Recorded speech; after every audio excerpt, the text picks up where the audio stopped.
kind of heavy. Alright. Oh, hi. How you doing there? Top of the morning to you laddies. My name is RentalMan Buck, and welcome to what we're going to call the Platte Valley Dealer Series.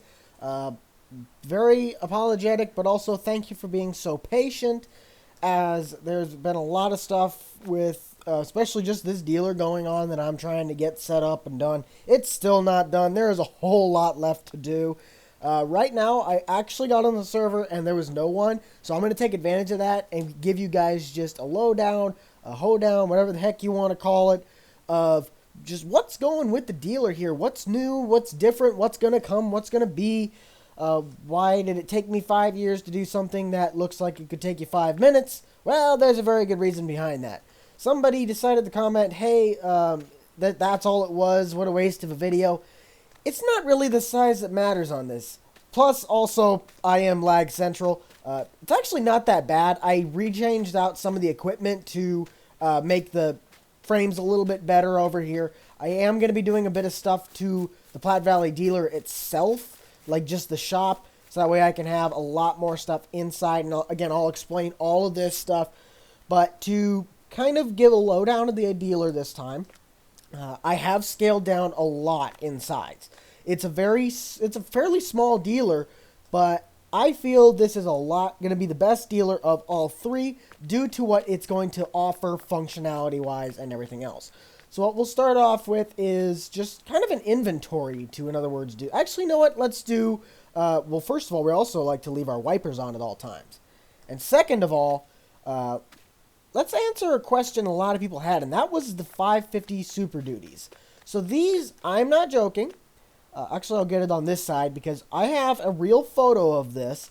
These two trucks, the flatbed and the service truck, which are back in the shed, well, which is back in the shed, these are real from work. Like, I had pictures taken. My buddy at work actually gave me blueprints for the bed to have the service bed 3D modeled to the exact specs that it is at work. The crane's different. There's a couple things, but it's almost identical.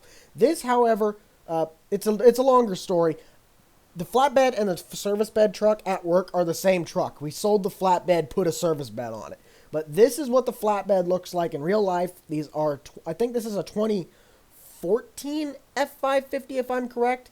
That or it's a 2013. I can't physically remember the two because we had a 12, 13, 14, and then we sold one of them off.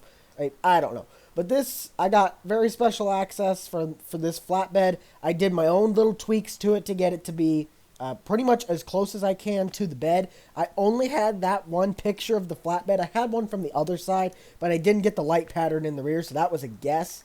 We do have our nice little F250, actually it's a 350 XL part runner truck. This is just a go-getter to get pallets, get parts, and ain't nothing really special. It's just a quick little truck, Platte Valley badges. This one actually doesn't have DOT. We might have to do that. These two, also the service truck here, I'll kind of show you guys this. Interior, it is the original Ford's blah, you get it, Super Duty truck. Nothing too special. I do have to update this because I'm missing some lights on the dash, but we turn it on, all the needles do and all that. Once we get a little bit further down the road, you guys will see a lot more on these trucks, particularly the service truck because it has the service feature, which let's actually go check that out quick. I hope you guys are all having a great weekend, as it's just now being Saturday morning for me here.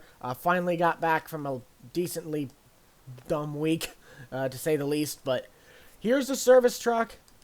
Both of which I said that they have different DOT numbers. They also have actual different plate numbers, just for that added realism.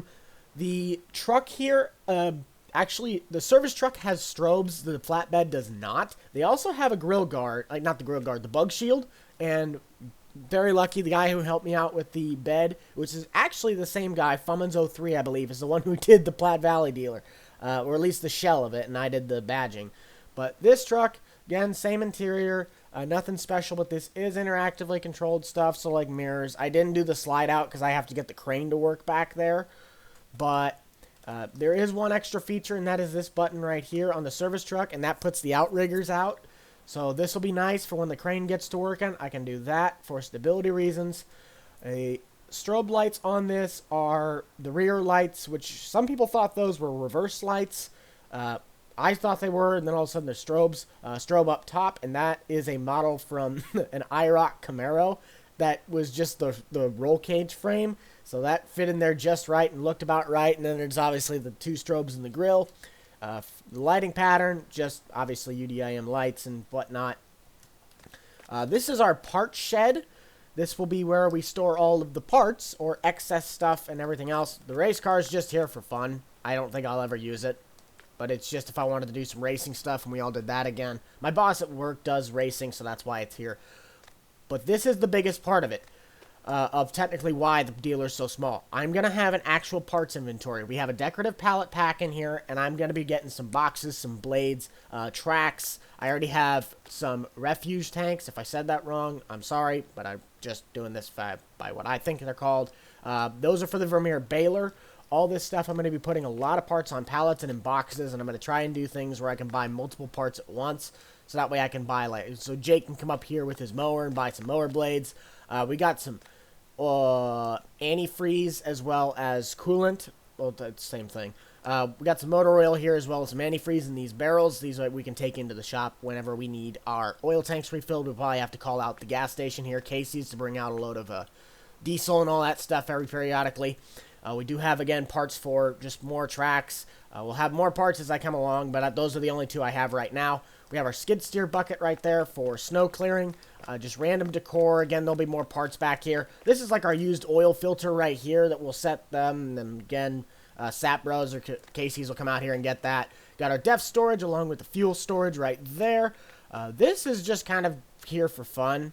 It's technically supposed to be a scrap iron bin. So, of course, when you come in there and there's a gear that is about 5 times the weight of my head, and then it's like in 3 pieces, you can throw that in there because it's garbage. This is also garbage. This is the garbage can. I don't know why trash guy hasn't come out here. And our tiny little recycle bin. Again, the trailer here does not have anything that is really meaningful to it. It's just kind of there. Oh, I also forgot to say on the service truck here, I'll get another front angle view of kind of the picture I took yesterday of it. So this is the angle of the service truck here, and that is the actual one at work. So kind of nifty, pretty neat, and of course, we can't forget Petey, our trusty 2012 Peterbilt 389. He is back in action again. Real life photo. Boom, there it is. That's the real setup. I really like my IRL stuff. So again, we have our DOT number. I don't actually have the city on here, so I might need to do that and a few other little tweaks. I might change the mud flaps out to say Deere in the rear instead of Peterbilt. But other than that, we'll kind of get onto the used inventory now. So this is just parts again that I can come in there and bring in, do some stuff to it, do whatever. John Deere 612C. This is a fairly used piece of equipment, as you guys can tell, the paint chips and whatnot. This is a 35-foot auger-driven bean head, or whatever kind of head this is called. I'm just going to call it a bean head because that's what around here, that's what they usually are cutting. This is going to be a product sold to a customer within the next week. They're going to come out here and pick that up. So that's kind of why it's just sitting out here in the back. This is a new addition to Platte Valley that we have again at work that I feel this will add a little bit more realism because I work at a equipment dealer, and that is work orders. So this stuff is not really for sale to the public. This is all clients' work, so that way I can bring it into the shop, adjust stuff, and then cycle it through by selling it, so that way it'll help with the frames, but also gives a little bit of diversity to the game, as well as just the idea of it. So this stuff will filter in and out between whatever the heck's back here. Like this, the 8300, it just needs a basic oil change. Obviously the planner, and then work orders back there again. So all that stuff is there. We do have over here on our side section, this is a mixture of new and old stuff. So our 6110 here, just a basic bale tractor, but it's been used, but it's still a really nice little guy. So he can still do things. I'll be updating some stuff on my website for the Platte Valley stuff, so when these guys come in here and check our inventory, it'll be a little bit more detailed than last time. Got a trusty 670 right here, S670. The only issue is that we're having some drivetrain issues with this. Transmission's not doing so hot. That's apparently a common problem with these. But either way, we got a nice little Challenger here that's just, again, used equipment.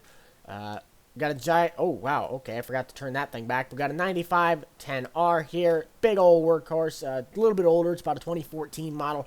And then we got the big old 9860 STS. This is another one that's going to be sold to a client, I believe. Here they're going to come out and look at it. They messaged us they messaged us about a week ago saying they were getting interested. So either way, got an Elmer's 1300 auger wagon right here. This is a nice, very, very nice piece of equipment.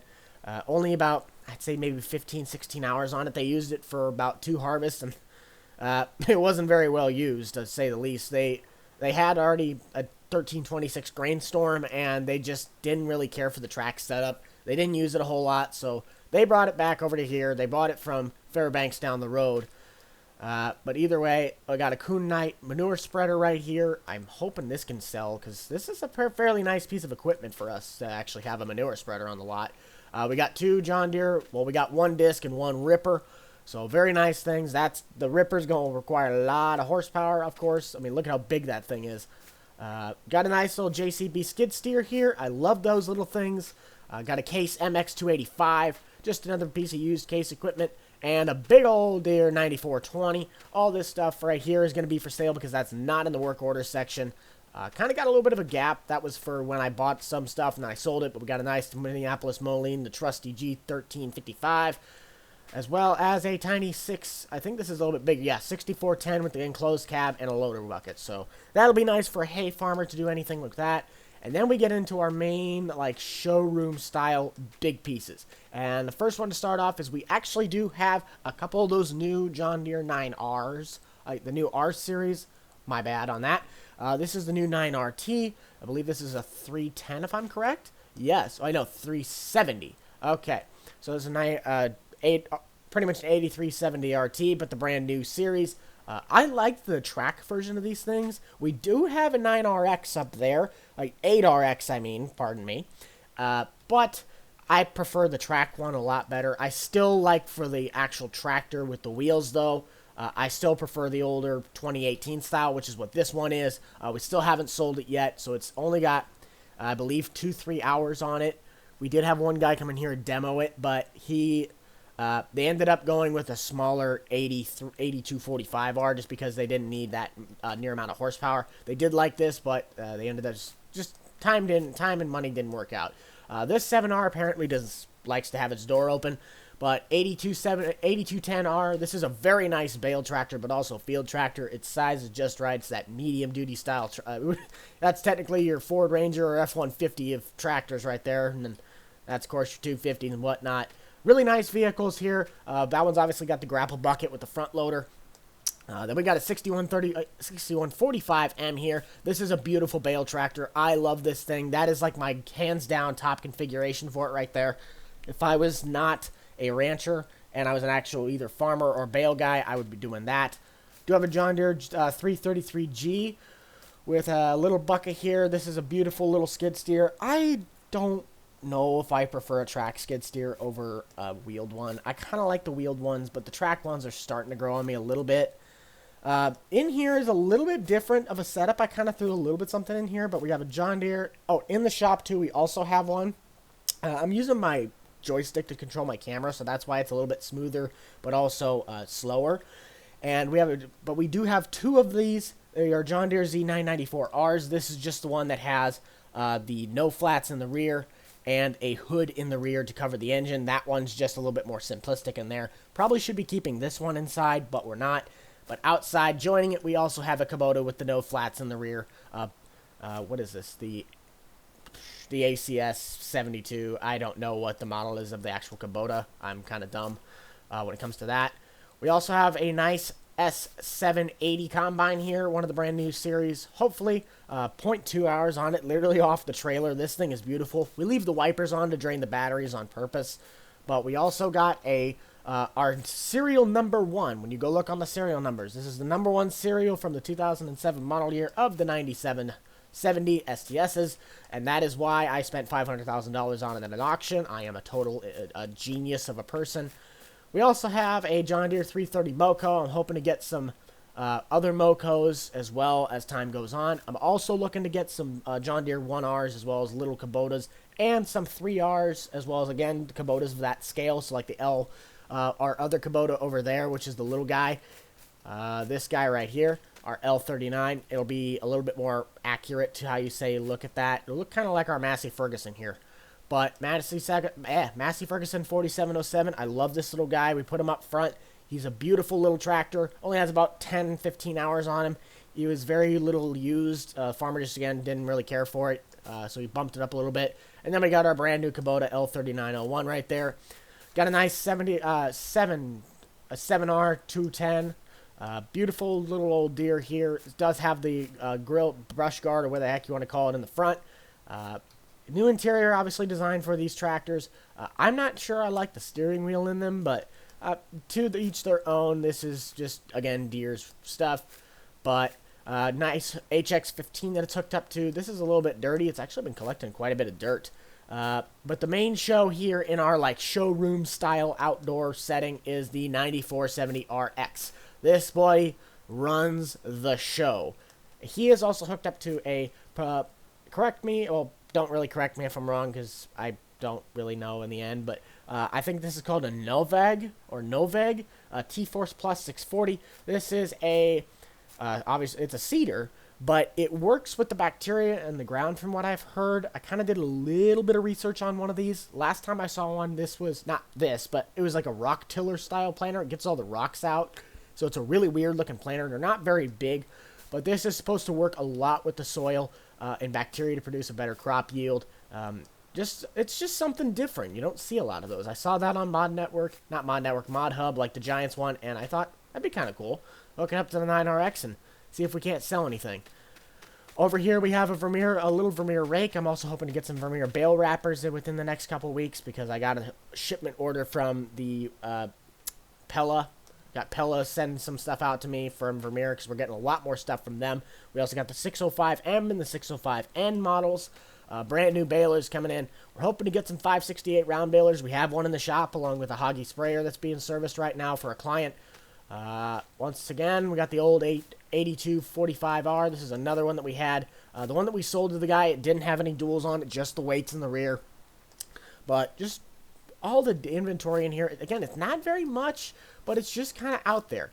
We also have the John Deere 4940 self-propelled sprayer. This is one of Deere's brand new models coming into us. It's just a fresh makeup of brand new rim, brand new tires, and a lot better quality, to say the least. And then we also have, if I can get out of the flowers here, the John Deere 8RX, and this is the 310 model. It's not a very big one, but it still likes to get the job done. We might, if Grant or Jake and all those guys want to have this come demo out, I want to make sure they at least have, of course, the finances to actually purchase this. They'll have to meet a couple qualifications. It's not just a, hey, can I take your tractor out for a demo? No, I want to at least make sure you guys are, first of all, very interested in buying the piece of equipment, but also if you can physically buy this. I mean, it just all depends on how that is. But we also got this one is not satellite driven, but I believe we do have Green Star on the 8RX, and that is a DB60 with the Smart Box choice seed packages. Again, with the tracks, this is top of the line, minus the fact that it's not GPS navigated. And last but not least, on the dealer lot, there's a pole in my way. Those poles are set there so that way Grant can't drive out of here with a 9RX. All right? That's just so he can't steal stuff. But this is our DB120. It is a $500,000 project, about $538,000 on the price tag, but you're also going to get your fields done a lot faster. It's a fairly basic one. It's just got regular rear tires, no GPS, but about the width of a third of a football field, to say the least. And that's kind of it for right now. We don't really have a whole lot. Like I said, it's a smaller dealer. I know that, but I think that in the end, it's going to make a lot of a difference, because it'll allow to open up a lot more doors for just the playability and the ability to go out and service. And that's the other thing on the service truck, is that this does have the working service feature, at least right now. So when I walk up to my door here, I do have to fix the tag up in the top left. This just unfolds to, in other words, reveal a working service bay, or at least a working service trigger. And this is where our toolbox is on that bed. So either way, very nice. I love it. I love all the people that helped out get these projects done. Glad to be back on the series. And that's probably going to do it for this video, guys. Thank you all so much for checking this one out. Hopefully the next video we'll be getting to doing some selling, possibly even going to get some parts, because now that I'm going to have parts inventory, I'm going to try and do makeups of like part numbers and all that stuff. So when these guys come in here, they're actually getting as close as I can physically do without having a degree or any knowledge of how to run a dealer. Just a better buying experience. But as I stated, that's going to do it for this video, guys. Be sure to check out the Boomstick Club for all the up-to-date content from me and the gang. You already know who is in it. I can't wait to do some renovations to the inside of this shop, as well as possibly clean it up to save some lag space. But I'll see you on the next one. This is the RentalMan Out. Peace.